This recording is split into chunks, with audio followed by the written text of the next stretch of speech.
Hello everyone, welcome to fact study.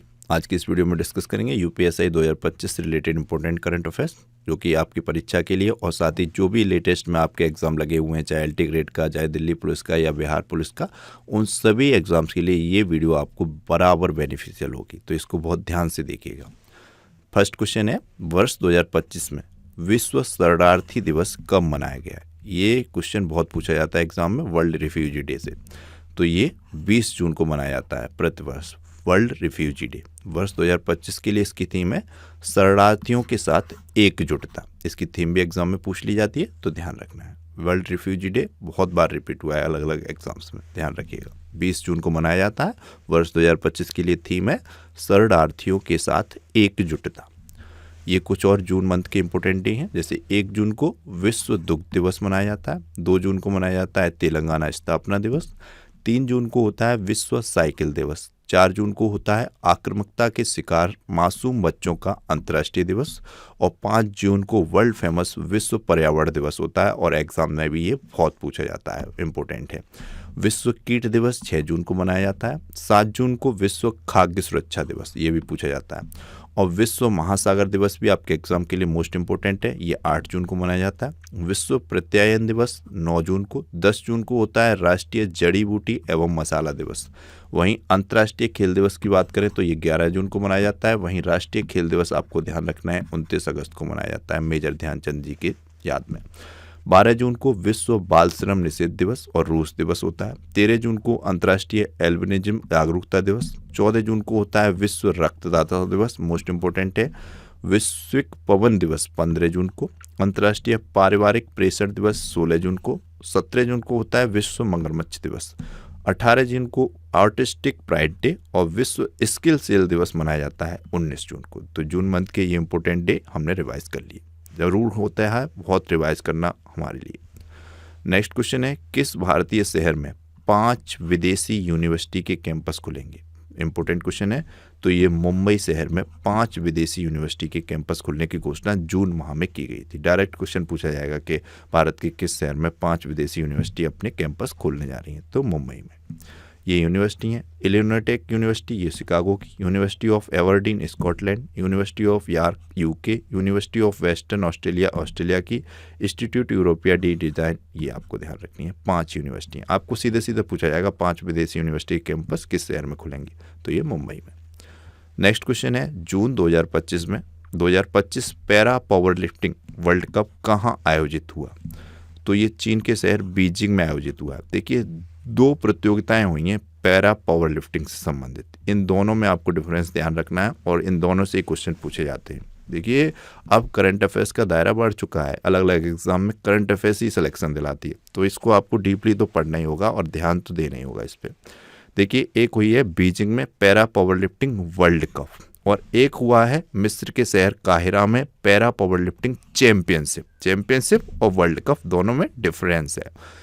विश्व cup जो हुआ पैरा पावर लिफ्टिंग का वो हुआ जून माह में 17 से 25 जून को बीजिंग में, और इसमें 16 सदस्यीय भारतीय टीम ने हिस्सा लिया और भारत ने कुल 5 पदक जीते, जिसमें झंडू कुमार नाम के पैरा पावर लिफ्टर थे, उन्होंने 80 किलोग्राम वर्ग में कांस्य पदक जीता। एक है जॉम्बी मैथ्यू, इन्होंने para powerlifting world cup में भी पदक जीता है और पैरा पावर लिफ्टिंग चैंपियनशिप में भी पदक जीता है, और बहुत चर्चा में रहे हैं ये जॉम्बी मैथ्यू। ये नाम आपको ध्यान रख लेना है बहुत अच्छे तरीके से, जॉम्बी मैथ्यू, ये आपको 100% एग्जाम्स में देखने को मिलेगा। इन्होंने para powerlifting world cup में स्वर्ण और रजत 2 पदक हासिल किए।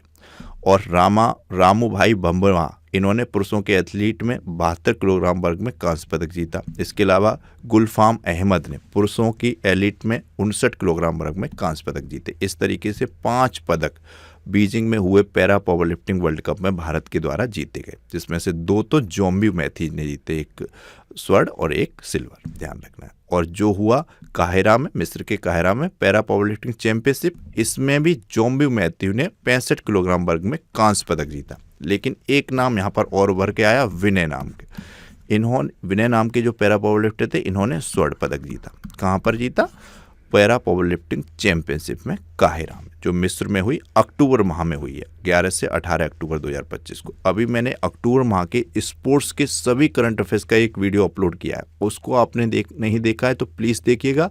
जो स्पेशल टॉपिक से रिलेटेड अब मैं वीडियो कर रहा हूँ, बहुत अच्छे वीडियो हैं, उनको आप देख लेंगे तो टॉपिक का सामंजस्य बहुत अच्छे तरीके से आपके दिमाग में बैठ जाएगा, और उनके जो उनसे रिलेटेड जो करंट अफेयर्स के पॉइंट हैं या फिर जो प्रश्न बन सकते हैं, वो सब आप बहुत आसानी से अपने दिमाग में फिक्स कर लेंगे, और जब पेपर देंगे तो आप बहुत अच्छे तरीके से क्वेश्चन को सही करेंगे। तो ये आप ध्यान रखिए। ये डिफरेंस आपको उम्मीद है अच्छे तरीके से समझ में आ गया होगा। दोनों प्रतियोगिताएं समझ में आ गई होंगी, para powerlifting world cup और para powerlifting championship. Para powerlifting world cup हुआ है बीजिंग में, चीन के, और पैरा पावर लिफ्टिंग चैंपियनशिप हुई है मिस्र के काहिरा में। नेक्स्ट क्वेश्चन पे आते हैं। नेक्स्ट क्वेश्चन है, जून 2025 में इसरो ने उत्तर प्रदेश में कहाँ रॉकेट प्रक्षेपण का सफल परीक्षण किया? तो उत्तर प्रदेश में पहली बार इसरो के द्वारा रॉकेट प्रक्षेपण का सफल परीक्षण हुआ है, जो कि हुआ है कुशीनगर में। ऑप्शन सी राइट आंसर है। उत्तर प्रदेश में इसरो का यह पहला परीक्षण है। यह परीक्षण थ्रस्ट टेक इंडिया लिमिटेड के सहयोग से हुआ है, ये भी आपको ध्यान रखना है। तो ये वेरी इंपॉर्टेंट क्वेश्चन बन जाता है। यूपी के कोई भी एग्जाम हो, चाहे यूपीएसआई हो या यूपीआर हो, AR हो, जो भी एग्जाम हो, उसमें आपको ये क्वेश्चन मोस्ट इंपॉर्टेंट है। आप जानते हैं इसरो की स्थापना हुई थी 15 अगस्त 1969 को, और ये बेंगलुरु में हेडक्वार्टर है, और वी नारायणन ने वर्तमान में चेयरमैन है। और कुछ पॉइंट ऐड कर दिए हैं मैंने, जो पिछले एग्जाम में बराबर रिपीट हुए, अलग अलग एग्जाम्स में बराबर देखने को मिले हैं। हमेशा ही ये 5 स्टारिंग वाले पॉइंट बने रहते हैं। जैसे इसकी स्थापना विक्रम साराभाई ने की थी। ग्रुप डी में जाने कितनी बार ये क्वेश्चन पूछा गया है। पहला उपग्रह आर्यभट्ट था, इसरो के द्वारा लॉन्च किया गया, जो 1975 में लॉन्च किया गया था। ये भी क्वेश्चन जाने कितनी बार यूपी पुलिस कांस्टेबल में, RRB में, ये सब में पूछा जाता है। इसरो का मानव अंतरिक्ष मिशन गगनयान। मंगलयान मिशन के तहत भारत ने पहली बार मंगल ग्रह की कक्षा में उपग्रह स्थापित किया था। ये 2013-14 में भेजा गया था इसरो के द्वारा। सूर्य अध्ययन मिशन का नाम आदित्य L1 है इसरो के। ये भी पॉइंट बहुत बार क्वेश्चन पूछा गया है कि इसरो के सूर्य अध्ययन मिशन का नाम आदित्य L1। 2017 में PSLV C-37 के जरिए एक बार में 104 उपग्रह इसरो के द्वारा लॉन्च किए गए थे, जो कि रिकॉर्ड बन गया था सबसे ज़्यादा उपग्रह लॉन्च करने का। एक ये नाम व्योम मित्र आपको ध्यान रखना है, जो कि इसरो का रोबोट है, और पिछले एग्जाम्स में ये बराबर क्वेश्चन पूछा गया है कि इसरो के रोबोट का नाम या व्योम मित्र का संबंध किससे है, तो ये आपको ध्यान रखना है। इसरो और नासा का संयुक्त मिशन जिसका नाम है निसार, ये भी क्वेश्चन बहुत इंपॉर्टेंट है, पूछा भी जा रहा है। जमीन और भूभाग परिवर्तन की निगरानी करने के लिए है। 2025 में, इस साल इसरो ने नवंबर माह में CMS-03 संचार उपग्रह का प्रक्षेपण किया है। ये बहुत इंपॉर्टेंट है, अभी लेटेस्ट करंट अफेयर्स का पॉइंट है। आप डेली करंट अफेयर्स वाली वीडियो जरूर देखा कीजिए। जो बच्चे देखते होंगे, बराबर जुड़े होंगे, उनको पता होगा इसके बारे में। इसरो ने जो प्लान किया है वो किया है 2030 तक मंगलयान 2 मिशन लॉन्च करने का। मंगलयान फर्स्ट तो इन्होंने 2013-14 में लॉन्च किया था। मंगलयान 2 मिशन कब तक लॉन्च किया जाएगा, ये प्लान चल रहा है 2030 तक। ये भी अभी हाल ही में घोषणा हुई है कि इसरो मंगलयान 2 मिशन को 2030 में लॉन्च करेगा। इस तरीके से यह मिशन मंगल ग्रह पर एक लैंडर और रोवर उतारने का प्रयास रहेगा इसरो का। तो ये पॉइंट थे फ्रेंड्स, हर पॉइंट इंपॉर्टेंट है, आप इसको देखिएगा। बार बार मैं आपको इसको रिवाइज कराऊंगा, आपके अच्छे तरीके से दिमाग में ये सारे पॉइंट फिक्स हो जाएंगे। एग्जाम टाइम पे आपको बहुत इजी लगेंगे क्वेश्चन, तो इनको आप देखते रहिए, जुड़े रहिए बराबर। नेक्स्ट क्वेश्चन है, जून 2025 में कौन भारत के प्रमुख रियल एस्टेट निवेश स्थल के रूप में उभरा है? तो ये उत्तर प्रदेश का शहर नोएडा उभरा है। Option A right answer. Very important question है, यूपी का चाहे कोई भी एग्जाम हो, जो भारत के प्रमुख रियल एस्टेट निवेश के स्थल के रूप में नोएडा शहर उभरा है। नेक्स्ट क्वेश्चन है, जून 2025 में भूटान के थिम्पू में 15वीं दक्षिण एशियाई बॉडी बिल्डिंग चैंपियनशिप में भारत की याजिक हिलंग ने कौन सा पदक जीता? तो इनके द्वारा स्वर्ण पदक जीता गया है। ऑप्शन सी राइट आंसर है। अभी प्रधानमंत्री मोदी, अभी देखा आपने, भूटान की यात्रा पर हैं। दिल्ली में एक धमाका हुआ नवंबर माह में, तो उसके तुरंत बाद ही जस्ट चले गए, तो काफ़ी न्यूज़ चैनल में हू हल्ला मच रहा है और विवाद का विषय बन गया। तो भूटान में ये 15वीं दक्षिण एशियाई बॉडी बिल्डिंग चैंपियनशिप हुई थी जून 2025 में। इसमें भारत की याजिक हिलंग ने स्वर्ण पदक जीता। इंपॉर्टेंट है। जून 2025 में किसे भारत में अंतर्राष्ट्रीय योग दिवस के 10 वर्ष पूरे होने पर राष्ट्रीय मेजबान चुना गया? तो ये विशाखापट्टनम को चुना गया राष्ट्रीय मेजबान। 2025 का जो योग दिवस मनाया गया, जो समारोह था, वो विशाखापट्टनम में था प्रमुख रूप से। तो ये आपको ध्यान रखना है। योग दिवस से जुड़े हुए पॉइंट जान लेते हैं। देखिएगा, प्रधानमंत्री मोदी जी के द्वारा 27 सितंबर 2014 को संयुक्त राष्ट्र में एक प्रस्ताव रखा गया था कि योग दिवस मनाया जाए, इसको मतलब वैश्विक रूप में मनाया जाए, वैश्विक मंच पर लाने के लिए महासभा में, संयुक्त राष्ट्र महासभा में प्रधानमंत्री मोदी जी ने 27 सितंबर 2014 को प्रस्ताव रखा था कि योगा को वैश्विक रूप से पहचान मिले, एक वैश्विक दिवस मनाया जाए। तो इस तरीके से 11 दिसंबर 2014 को संयुक्त राष्ट्र ने 21 जून को अंतर्राष्ट्रीय योग दिवस मनाने की घोषणा की थी। ये प्रस्ताव स्वीकार कर लिया गया था और 11 दिसंबर 2014 को संयुक्त राष्ट्र के द्वारा 21 जून को अंतर्राष्ट्रीय योग दिवस घोषित कर दिया गया था। पहला योग दिवस 21 जून 2015 को मनाया गया। 2016 में योग को मानवता की अमूर्त सांस्कृतिक विरासत के रूप में मान्यता मिली। यहाँ से भी क्वेश्चन पूछा जाता है कि योग को मानवता की अमूर्त सांस्कृतिक विरासत में कब शामिल किया गया, तो 2016 में यहाँ मान्यता मिली। 21 जून ही क्यों चुना गया? क्योंकि उत्तरी गोलार्ध में ये सबसे बड़ा दिन होता है 21 जून, तो इसलिए चुना गया, सबसे लंबा दिन। इसमें भारतीय परंपराओं में इसका अलग ही महत्व है, शुभ माना गया है ये शरीर के संतुलन के लिए, तो ये ध्यान रखना है। वर्ष 2025 की जो थीम है वो ध्यान रखनी है, बहुत पूछी जाती है। योगा डे की थीम 21 जून को मनाया जाता है, तो इसकी थीम है 2025 के लिए एक पृथ्वी एक स्वास्थ्य के लिए योग, yoga for one earth one health. Most important theme है, बहुत ज़्यादा। नेक्स्ट क्वेश्चन है, जून 2025 में ब्रिटेन की खुफिया एजेंसी M16 ने पहली महिला प्रमुख किसे नियुक्त किया है? तो ये ब्रिटेन की खुफिया एजेंसी है, इसका नाम है M16। ये 1909 में स्थापित हो गई थी। उसके बाद सोचिए 2025 में इस एजेंसी को पहली महिला प्रमुख मिल रही है। अब तक जितने भी इसके हेड बने वो सब पुरुष थे, तो ये क्वेश्चन आप समझ सकते हैं, इंपॉर्टेंट हो जाता है। तो ये बनी ब्लेज मैट्रेवली, ऑप्शन सी इस क्वेश्चन का राइट आंसर है। नेक्स्ट क्वेश्चन है, जून 2025 में मेटा ने किसे भारत का नया मैनेजिंग डायरेक्टर बनाया? मेटा कंपनी आप जानते हैं, इसी के अंतर्गत फेसबुक, इंस्टाग्राम, व्हाट्सएप सभी आते हैं। तो इसके भारत के नए मैनेजिंग डायरेक्टर बने हैं Arun Srinivas, option A right answer है। जून 2025 में किस राज्य सरकार ने सरकारी स्कूलों में शिक्षण, बुनियादी ढांचे और परिणामों को बेहतर बनाने के लिए NGOs के साथ समझौता किया है? तो ये किया है तेलंगाना ने, ऑप्शन बी राइट आंसर है। तेलंगाना की कैपिटल है हैदराबाद, CM है रेवंत रेड्डी, जिष्णु देव वर्मा यहाँ के गवर्नर हैं। 2 जून 2014 को ये आंध्र प्रदेश से अलग हुआ था।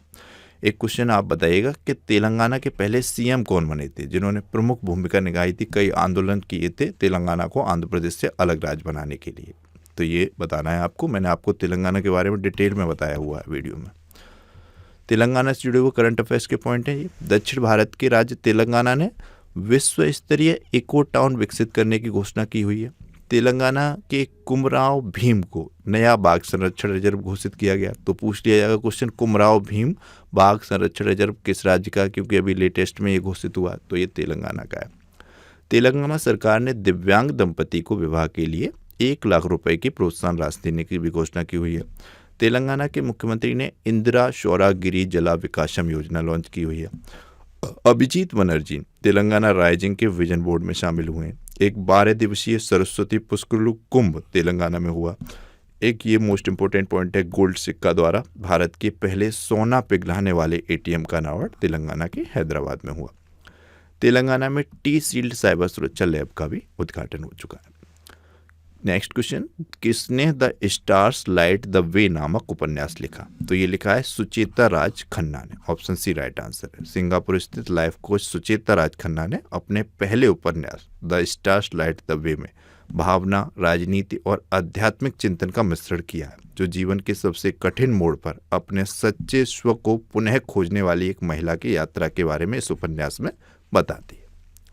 ये कुछ और बुक्स हैं, जैसे आदेश C अग्रवाल ने Modi's Nitishastra the world his oyster नामक पुस्तक लिखी है। ऑड्रे टुस्के ने इंडियाज 5000 ईयर ऑफ हिस्ट्री नामक पुस्तक लिखी है। बंडारू दत्तात्रेय की तेलुगु में लिखी गई आत्मकथा है प्रजाला काथे ना आत्मकथा, इसका विमोचन हुआ। स्नेह भार्गव की पुस्तक है, मोस्ट इंपोर्टेंट पुस्तक है, the women who ran AIIMS the memories of a medical pioneer. ये पुस्तक ध्यान रखनी है, स्नेह भार्गव की है। The diary of a cricketer's wife, ये पुस्तक है चेतेश्वर पुजारा की वाइफ पूजा पुजारा की। एक है पुस्तक ready relevant and resurgent a blueprint for the transformation of India's military. इसका विमोचन रक्षा मंत्री राजनाथ सिंह ने किया है। Next of very important question, June 2025 में किसने 45 वर्षों के बाद G20 शेरपा के पद से इस्तीफा दिया? तो ये अमिताभ कांत ने दिया। और G20 के जो बैठकें भारत में हुई थी उसकी देखरेख सारी पूरा आयोजन इन्होंने के द्वारा ही किया गया था। और नीति आयोग के सबसे लंबे समय तक सीईओ रहने वाले व्यक्ति भी अमिताभ कांत थे। बहुत क्वेश्चन पूछा गया था जब ये सीईओ थे कि अभी भी पूछा जाता था, तो कोई बता दिए प्लीज़ कि नीति आयोग के वर्तमान में सीईओ कौन है?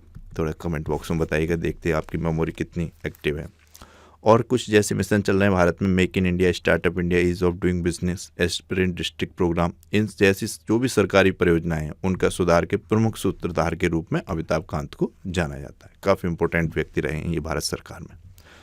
नेक्स्ट क्वेश्चन है हमारा, जून 2025 में भारत की पवन ऊर्जा क्षमता कितने प्रतिशत बढ़कर 51.5 गीगावाट हो गई है? तो ये प्रतिशत पूछा है, तो ये 10.5% बढ़ी है। ये पहले थी 46.5 गीगावाट, लगभग 46.42 गीगावाट, जो कि अब वर्तमान में हो गई है 51.5 गीगावाट। तो ये आपको बताना है, इंपॉर्टेंट है क्वेश्चन, भारत की पवन ऊर्जा क्षमता से रिलेटेड है, तो ध्यान रखिएगा। ये बढ़कर 51.5 हो गई है, जो कि प्रतिशत में 10.5% बढ़ी है। पहले 46.42 गीगावाट थी। ये बताया है जो वर्तमान में केंद्रीय नवीन एवं नवीकरणीय ऊर्जा मंत्री हैं प्रहलाद जोशी, इनके द्वारा।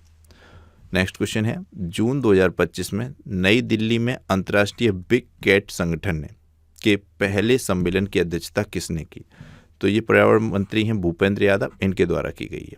इस बिग कैट एयरलाइन से संबंधित कुछ पॉइंट हैं, जैसे इसकी स्थापना अप्रैल 2023 में भारत में प्रोजेक्ट टाइगर के 50 साल पूरे होने पर की गई थी। इसका उद्देश्य 7 बड़ी बिल्लियां जैसे बाघ, शेर, तेंदुआ, हिमतेंदुआ, चीता, जगुआर और प्यूमा को वैश्विक संरक्षण प्रदान करना है। इसका हेडक्वार्टर भारत की राजधानी नई दिल्ली में। ये पॉइंट है बिग कैट एयरलाइन से संबंधित। नेक्स्ट क्वेश्चन है, जून 2025 में प्रधानमंत्री मोदी ने कहाँ G7 समिट में हिस्सा लिया?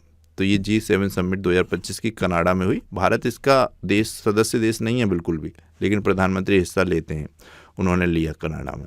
इससे जुड़े हुए पॉइंट समझ लेते हैं। G7 क्या है? तो G7 का मतलब है ग्रुप ऑफ 7, जो दुनिया की 7 सबसे बड़ी विकसित अर्थव्यवस्थाओं का एक अनौपचारिक समूह है। इन देशों के नेता वैश्विक आर्थिक और भू राजनीतिक मुद्दों पर चर्चा करने के लिए हर साल मिलते हैं।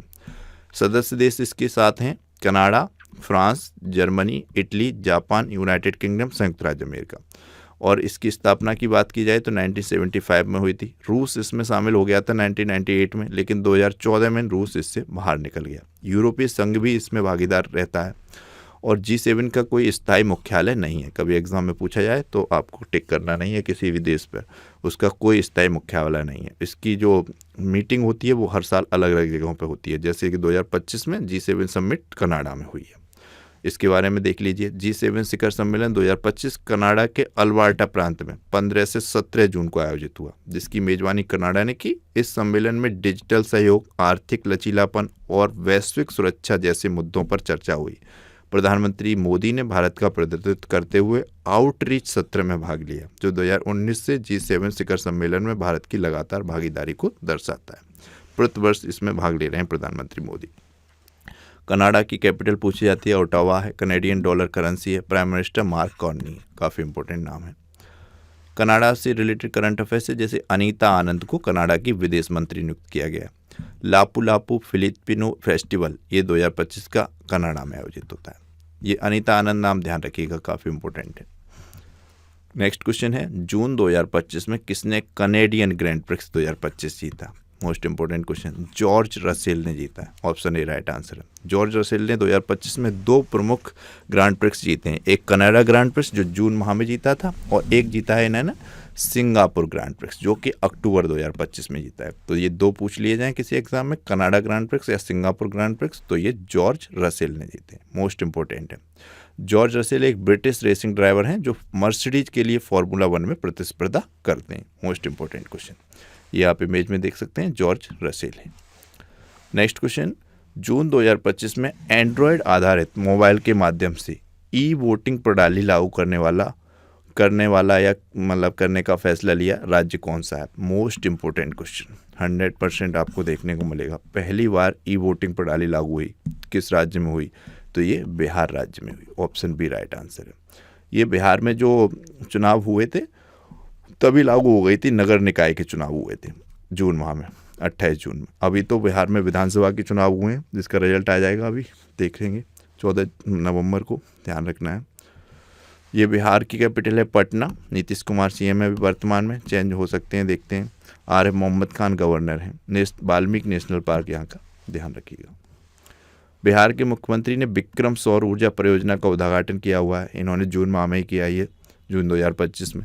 मोदी स्मृति संग्रहालय का शुभारंभ बिहार के मोतीहार में हुआ। बिहार सरकार ने महिला संवाद अभियान शुरू किया। बिहार की कैबिनेट ने कोसी मेची अंतर्राज्यीय लिंक परियोजना को मंजूरी दी हुई है। पहला सौर्य वेदनाम उत्सव बिहार के पूर्वी चंपारण जिले के मोतीहार शहर में संपन्न हुआ। ग्रामीण क्रिकेट लीग शुरू करने वाला भारत का पहला राज्य बिहार है। काफ़ी इंपॉर्टेंट क्वेश्चन है। बिहार के जो भी स्टूडेंट्स हमसे जुड़े हुए हैं, वीडियो देखते हैं, बहुत अच्छी तरीके से देखिए। बिहार का कोई भी एग्ज़ाम हो कवर होगा आपका, और पुलिस का एग्ज़ाम तो 100% कवर होगा, उसमें तो कोई भी क्वेश्चन बाहर नहीं जाएगा करंट अफेयर्स का। और जीके के भी पॉइंट हम इतने सारे बता देते हैं, वो भी आपके कवर होंगे काफ़ी हद तक। नेक्स्ट क्वेश्चन है, जून 2025 में प्रधानमंत्री मोदी को किस देश का सर्वोच्च नागरिक सम्मान मिला? तो ये साइप्रस का मिला था। वैसे भी प्रधानमंत्री मोदी जी को जितने भी छोटे छोटे देश हैं उनके जितने भी सर्वोच्च पुरस्कार हैं वो ज़्यादातर मिल ही चुके हैं। तो साइप्रस में प्रधानमंत्री मोदी को साइप्रस के सर्वोच्च नागरिक सम्मान, इसका नाम है grand collar of the order of Makarios III, इससे नवाजा गया था। इस दौरान प्रधानमंत्री मोदी ने कहा, मैं इस सम्मान के लिए हृदय से आभार व्यक्त करता हूँ। यह सम्मान केवल मेरा सम्मान नहीं बल्कि 140 करोड़ भारतवासियों का सम्मान है। नेक्स्ट क्वेश्चन भी इंपॉर्टेंट है, साइप्रस से रिलेटेड है। प्रधानमंत्री मोदी ने किस देश की प्रथम महिला को आंध्र प्रदेश में निर्मित चांदी के क्लच पर्स को उपहार में दिया? तो ये साइप्रस की दिया। साइप्रस की आधिकारिक यात्रा पर गए थे प्रधानमंत्री मोदी जून में, तो यहाँ पर इन्होंने साइप्रस की प्रथम महिला फिलिपा कॉर्सेरा को सिल्वर क्लच पर्स मतलब उपहार में दिए। ये आप देख सकते हैं इसकी इमेज। नेक्स्ट क्वेश्चन है, जून 2025 में किस देश ने यूपीआई सेवाएं शुरू करने के लिए भारत के साथ समझौता किया? तो ये काफ़ी इंपॉर्टेंट हो जाता है, साइप्रस ने किया है। ऑप्शन बी राइट आंसर है। साइप्रस की कैपिटल है निकोसिया, यूरो करेंसी है, और निकोसिया यहाँ की कैपिटल में ही है, और प्रेसिडेंट के नाम में भी फर्स्ट लेटर निकोसिया का है, तो ये यहाँ के प्रेसिडेंट है। जून 2025 में कहाँ भारत के सबसे बड़े Gati Shakti multi modal cargo terminal का उद्घाटन हुआ? Very important question. तो ये हुआ है हरियाणा के मानेसर में। देखिए स्थान है हरियाणा का मानेसर। उद्घाटन किया गया रेल मंत्री अश्विनी वैष्णव और हरियाणा के मुख्यमंत्री नायब सिंह सैनी के द्वारा। इसका विशेषता है यह भारत का सबसे बड़ा automobile Gati Shakti multi modal cargo terminal है। इसे प्रधानमंत्री गतिशक्ति राष्ट्रीय मास्टर प्लान के तहत विकसित किया गया। तो ये पॉइंट भी आपको ध्यान रखना है, इंपॉर्टेंट है। जून 2025 में किसे विश्व की सबसे सुरक्षित एयरलाइंस का दर्जा दिया गया है? तो ये दिया गया है एयर न्यूजीलैंड एयरलाइंस को। ऑप्शन डी राइट आंसर है। विश्व की सबसे सुरक्षित एयरलाइन बनी है एयर न्यूजीलैंड, जो शीर्ष पर है। इसके बाद क्वांटासा दूसरे स्थान पर रही, और तीसरे स्थान पर कैथ पैसिफिक और कतर एयरवेज की एमिरेट्स रही है। तो ये ध्यान रखें। जून 2025 में एलियावती लोंग कुमार को किस देश का में भारत का राजदूत नियुक्त किया गया है? लोंग कुमार। तो ये किम जोंग उंग जहाँ के तानाशाह हैं उत्तर कोरिया, यहाँ पर भारत के राजदूत के रूप में नियुक्त किए गए जून 2025 में एलियावती लोंग कुमार। नॉर्थ कोरिया से सबसे इंपॉर्टेंट पॉइंट अभी वर्तमान में है, नॉर्थ कोरिया के सर्वोच्च नौकरशाही किम योंग नाम इनका नाम था। इनका 3 नवंबर को 97 वर्ष की उम्र में निधन हो गया। तो भारत के न्यूज़पेपर में छपा कि किम जोंग उंग के सबसे वफादार व्यक्ति या कटप्पा का निधन हुआ, इस तरीके से ये काफ़ी हाईलाइटेड रहा था। इस पर एक शॉर्ट भी मैंने किया था, तो ये ध्यान रखना है। और इसके अलावा एलियावती लोंग कुमार का नाम ध्यान रखना है, जो कि उत्तर कोरिया में भारत के राजदूत हैं। नेक्स्ट क्वेश्चन है, जून 2025 में पूर्व सेना प्रमुखों और सेना अध्यक्ष जनरल उपेंद्र द्विवेदी का 2 दिवसीय संवाद कार्यक्रम सेना प्रमुख चिंतन कहाँ पर हुआ? तो ये नई दिल्ली में हुआ। ये क्या होता है सेना प्रमुख चिंतन, इसको देख लेते हैं। तो सेना प्रमुख चिंतन एक ऐसा कार्यक्रम है जिसमें वर्तमान सेना प्रमुख जैसे कि जनरल उपेंद्र द्विवेदी और पूर्व सेना प्रमुख जितने भी होते हैं वो सब साथ में मिलकर आधुनिक प्रौद्योगिकियों, परिचालन क्षमताओं को बढ़ाने और भविष्य की चुनौतियों का सामना करने के लिए रणनीतियों पर चर्चा करते हैं। इस 2 दिवसीय बातचीत का उद्देश्य सैन्य प्रमुखों के अनुभव और ज्ञान का लाभ उठाना है, ताकि भारतीय सेना को भविष्य के लिए तैयार किया जा सके। उम्मीद है आपको समझ में आया होगा कि सेना प्रमुख चिंतन ये क्या होता है, जो वर्ष 2025 में नई दिल्ली में आयोजित हुआ है। नेक्स्ट क्वेश्चन, जून 2025 में भारत ने ईरान से अपने नागरिकों को निकालने के लिए कौन सा ऑपरेशन किया था? तो देखिएगा, ये किया था operation Sindhu. Option right answer है। ऑपरेशन सिंधु है ये, जो कि ईरान से नागरिकों को निकालने के लिए जून 2025 में किया गया था। एक ऑपरेशन सिंदूर अलग है, जो कि पाकिस्तान पर स्ट्राइक की गई थी उसके द्वारा। तो वो आपको डिफरेंस ध्यान रखना है। इसके बारे में इम्पोर्टेंट है ये, भारत ने ईरान से भारतीय नागरिकों को निकालने के लिए ऑपरेशन सिंदूर किया था। भारत ने 17 जून को ईरान और आर्मेनिया में अपने मिशन की निगरानी में उत्तरी ईरानिया से 110 छात्रों को निकाला था, जो आर्मेनिया में प्रवेश कर गए थे। तो ये ध्यान रखें। ईरान की कैपिटल है तेहरान, ईरानी रियाल करेंसी है, प्रेसिडेंट है मसूद पेज़ेश्किन, इनका नाम ध्यान रखिए। जून 2025 में संयुक्त राष्ट्र ने किस दिन को बलपूर्वक उपायों के विरुद्ध अंतर्राष्ट्रीय दिवस घोषित किया है? देखिए, पहली बार ये मनाया जाएगा दिवस, तो ये 4 दिसंबर को घोषित किया है। और कोई दिवस संयुक्त राष्ट्र के द्वारा घोषित किया जाता है और पहली बार मनाया जाएगा तो वो इम्पोर्टेंट हो जाता है।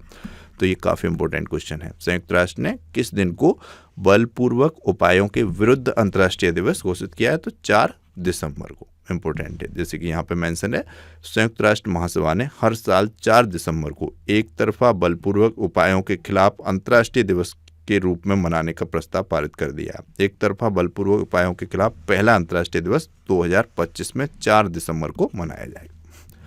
नेक्स्ट क्वेश्चन है, जून 2025 में चर्चा में रहा काली टाइगर रिजर्व किस राज्य में स्थित है? तो काली टाइगर रिजर्व कर्नाटक राज्य में स्थित है। ऑप्शन सी इसका राइट आंसर है। काली टाइगर रिजर्व कर्नाटक राज्य के उत्तर कन्नड़ जिले में स्थित है। हाल ही में वन्यजीव संरक्षण कार्यकर्ताओं ने यहाँ बढ़ते पर्यटन और वाइल्ड लाइफ सफारी के जरिए हो रहे व्यावसायिक प्रचार पर चिंता जताई थी, जिससे बाघों और अन्य वन्यजीवों के प्राकृतिक आवास को खतरा हो सकता था। संरक्षण के लिए पर्यावरणीय संतुलन बनाए रखना अत्यंत आवश्यक होता है। ध्यान रखिएगा, काली टाइगर रिजर्व पूछा जाएगा एग्जाम में, तो कर्नाटक का है। कर्नाटक के बारे में जानते हैं आप, अलमाटी बांध कृष्णा नदी पर, ये कर्नाटक में है। कृष्ण सागर बांध, ये भी कर्नाटक में है, कावेरी नदी पर। कैपिटल है बेंगलुरु। इम्पोर्टेंट, सिद्धरमैया सीएम है, गवर्नर है थावरचंद गहलोत। कर्नाटक कॉफ़ी, मक्का, इन सब के उत्पादन में आपको बताया जा चुका है, कई बार प्रमुख स्थान रखता है। नेक्स्ट, ये कुछ पॉइंट हैं जो कि कर्नाटक से करंट अफेयर्स के हैं। कर्नाटक सरकार ने हुक्का बार पर प्रतिबंध लगा दिया है। कर्नाटक में भारत की पहली निजी हेलीकॉप्टर असेंबली लाइन शुरू की गई है। कर्नाटक को टाटा एयरवेज हेलीकॉप्टर विनिर्माण इकाई मिल गई है। अनिल कुंबले को कर्नाटक के वन विभाग का राजदूत नियुक्त किया गया है। भारतीय सेना ने कर्नाटक में 5वीं शताब्दी से प्रेरित सिले हुए जहाज को शामिल किया है। कर्नाटक के लुकुंडी स्मारकों को यूनेस्को की विश्व धरोहर सूची में शामिल करने का प्रस्ताव रखा गया है। गांव स्तर पर पुरावशेष सर्वेक्षण को पूरा करने वाला पहला राज्य कर्नाटक बन गया है। नैनो इलेक्ट्रॉनिक रोड शो का उद्घाटन कर्नाटक के बेंगलुरु में हुआ। नेक्स्ट और वेरी इंपॉर्टेंट क्वेश्चन आपके एग्जाम के लिए, जून 2025 में मंगला भट्ट का निधन हुआ। वे कौन थी? तो ये कथक नृत्यांगना थी। और कथक किस राज्य से संबंधित है, कई बार पूछा गया। ये शास्त्रीय नृत्य है उत्तर भारत का, उत्तर प्रदेश से विशेष महत्व है इसका, तो ये आपको ध्यान रखना है। इंपॉर्टेंट पॉइंट देख लेते हैं। कथक उत्तर भारत का एक प्रमुख शास्त्रीय नृत्य है जो कथा शब्द से बना है, जिसका अर्थ है कहानी कहना। यह नृत्य कहानी कहने का एक साधन है जिसमें जटिल फुटवर्क, लयबद्ध चाल और अभिव्यंजन भावों को व्यक्त किया जाता है। कथक के 3 प्रमुख घराने हैं, जयपुर घराना, लखनऊ घराना, बनारस घराना। तो ये मंगला भट्ट कथक की नृत्यांगना थी जिनका जून 2025 में निधन हुआ। नेक्स्ट क्वेश्चन, जून 2025 में सरकार ने निजी वाहनों के लिए कितने रुपए का फास्टैग वार्षिक प्लान लॉन्च किया? तो ये 3000 रुपये का फास्टैग वार्षिक प्लान लॉन्च किया है, जो निजी वाहनों के लिए है। जो पीली पट्टी वाले वाहन होते हैं उनके लिए ये नहीं है, ध्यान रखना है। 15 अगस्त 2025 से इसकी शुरुआत हो गई थी और 3000 रुपये में आप पास ले सकते हैं और 1 साल में 200 ट्रिप या 1 साल की यात्रा की अनुमति है इसमें।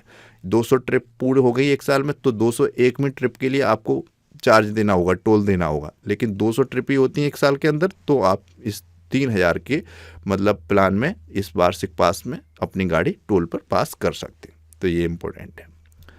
नेक्स्ट क्वेश्चन है, जून 2025 में आईएनएस अर्नाला को कहाँ भारतीय नौसेना में कमीशन किया गया? तो आईएनएस अर्नाला को भारतीय नौसेना में शामिल किया गया है विशाखापट्टनम में। ऑप्शन सी इसका राइट आंसर। 18 जून 2025 को इसको आधिकारिक रूप से भारतीय नौसेना में विशाखापट्टनम में शामिल किया गया। और इसको शामिल किया या इस समारोह की उपस्थिति में थे तो सीडीएस अनिल चौहान की उपस्थिति में हुआ यह कार्यक्रम। कहाँ फूलों की नई प्रजाति पार्टुलाका भारत की खोज की गई है? तो ये पार्टुलाका भारत जयपुर में खोजी गई है। ऑप्शन सी राइट आंसर है। तो ये आपको ध्यान रखना है, इससे जुड़ी हुई इन्फॉर्मेशन है ये। जयपुर के निकट अरावली की चट्टानों और अर्ध शुष्क पहाड़ियों में एक नई फूलदार पौधों की प्रजाति की खोज हुई जिसका नाम पार्टुलाका भारत रखा गया।